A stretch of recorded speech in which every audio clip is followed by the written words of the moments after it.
I was hoping to see Skull and Bones at Ubisoft's event yesterday, but we didn't, and I ran into this article today, so let's take a look.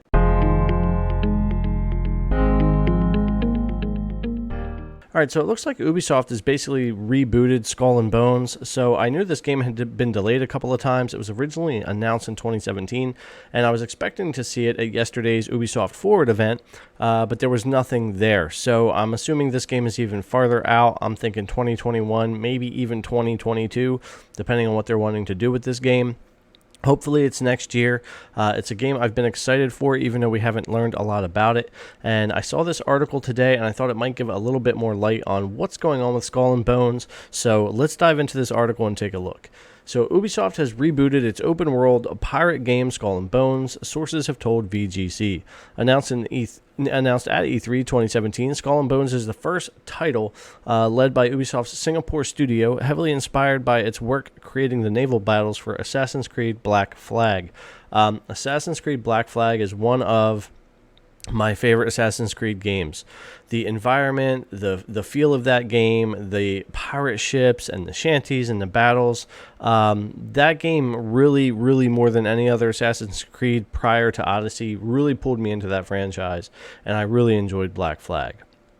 So Skull and Bones was set to expand the concept into a full game with customizable ships, PvP multiplayer, and a large ocean to explore, either alone or with friends. Ubisoft had big plans for a Skull and Bones IP and had even started developing a female-driven TV show with production company Atlas Entertainment. The game was originally scheduled for a late 2018 release, however, it's since been delayed in 3 consecutive years, most recently slipping to Ubisoft's financial year beginning in April 2021, and it was notably absent from this weekend's Ubisoft Forward event, and that's what I was saying there.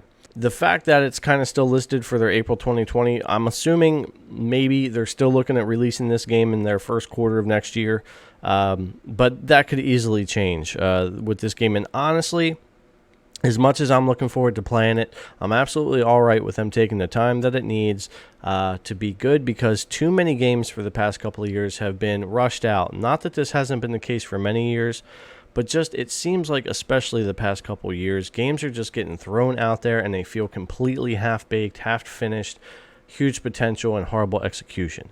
So let's continue on here. Skull and Bones was originally scheduled for 2018, we know. Let's get a little farther here. According to development sources, speaking under the condition of anonymity, Skull and Bones had been struggling to carve itself into a unique position among Ubisoft's existing profile of open-world games, which also includes Assassin's Creed, The Division, and Watch Dogs, which led to a succession of delays as Singapore attempted to refine its concept. And I gotta say, from yesterday's event, Watch Dogs Legion actually is looking pretty good. I've heard a lot of people say that, oh man, it's coming out too close to Cyberpunk. I was one of those people to say that, but the more I look at both games and see what they're about, people are going to play both of these games. I don't think Legions or Cyberpunk are going to eat away at each other at all. I think they're both actually going to be very popular. So last year the decision was made to reboot Skull and Bones entirely and move away from the premium box model of Ubisoft's other open world games, sources say. And let's hope so. This is why I'm okay to wait if they're doing the right thing. VGC was told the new Skull and Bones had moved forward to a live game model. The game will now feature a persistent game world with quests, characters, and storylines that will drastically evolve and change over time based on the collective actions of the community.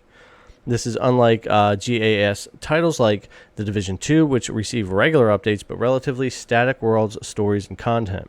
One person with knowledge of its development said that the social and live storytelling elements of Epic's Fortnite had been a strong inspiration for Skull and Bones' new direction.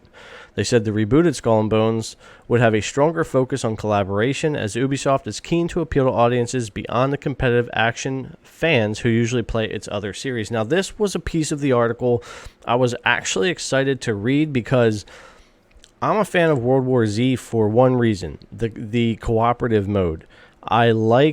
I love competitive games, but we get flooded with so many competitive games and there's so many to play.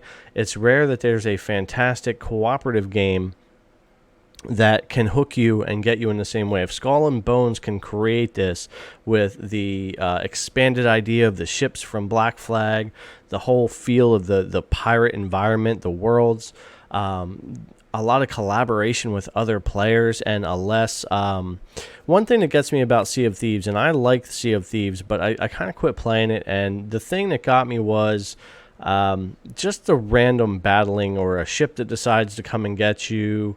It's okay, and I got into some fun battles, and I had fun with that game. Yeah, I even took over other people's stuff, and it's just the way of the game, the pirate's life, right? But I kind of hope that Skull and Bones takes another direction, and maybe it's like you can actually enjoy exploring the world without worrying about turning off all your lights so no one sees you, and not getting boarded, and all these other kind of things. Not that they can't happen, but I'd rather have to move into an instance like that. Or maybe give us an option to load into a PvP or PvE or combination server or something. But it sounds interesting to me, and I think they're probably headed the right direction. I have a lot of hopes for this game. The reboot also brought big changes to the game's leadership, including the departure of creative director Justin Farron, who later joined Wargaming. As part of the reboot, Skull and Bones creative director was replaced by former editorial VP Elizabeth Pellin. VGC understands. So let's see if they have anything else down through here. Skull and Bones hasn't updated its Twitter account for more than a year. When it promised fans it was batten down the hatches to focus on making the game as awesome as it can be, following that post, the game was delayed again in a financial call. So the fact that they haven't even posted in that long, and it's still possibly set for release next spring, that's very possible. If they had a lot of the development done, and the design work, the characters, the ships, the environments, if they had a lot of work done and decided to change like the core elements of the game, they could definitely pull that off in 1 to 2 years if they decide to pull back and reboot on that. Commenting on the game's most recent delay in October 2019, Ubisoft CEO Guillemot said it was a very big product for us with huge potential, and that the company wanted to make sure it released at a level that will surprise and please all gamers for the long term. Ubisoft declined to comment on this story. So that is also a good quote from him. It's like I said, too many games have been coming out with this great idea, or they look beautiful or whatever, and the execution is just horrible. And Anthem is just one of the biggest games that come to mind for 2019. I don't understand how you can make a game for 7 years, have it look beautiful, have the flying and the combat feel so great, and then the rest of the game completely fall apart. And that's what execution is about, and that's not the only game.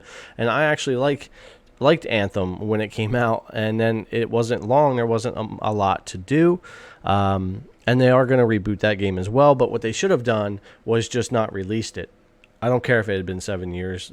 They knew better. They should have. So I think when that happened to Anthem, not that it hadn't happened to other games, but a lot of companies right after that, including Ubisoft, pulled Legions and delayed it, and other games, Skull and Bones. So I think Anthem kind of set the pace of like, whoa, wait a minute.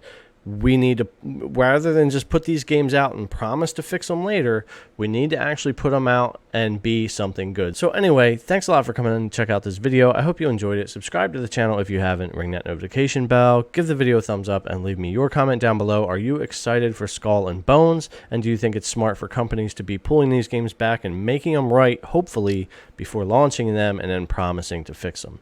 All right, thanks a lot, and I'll catch you in the next video.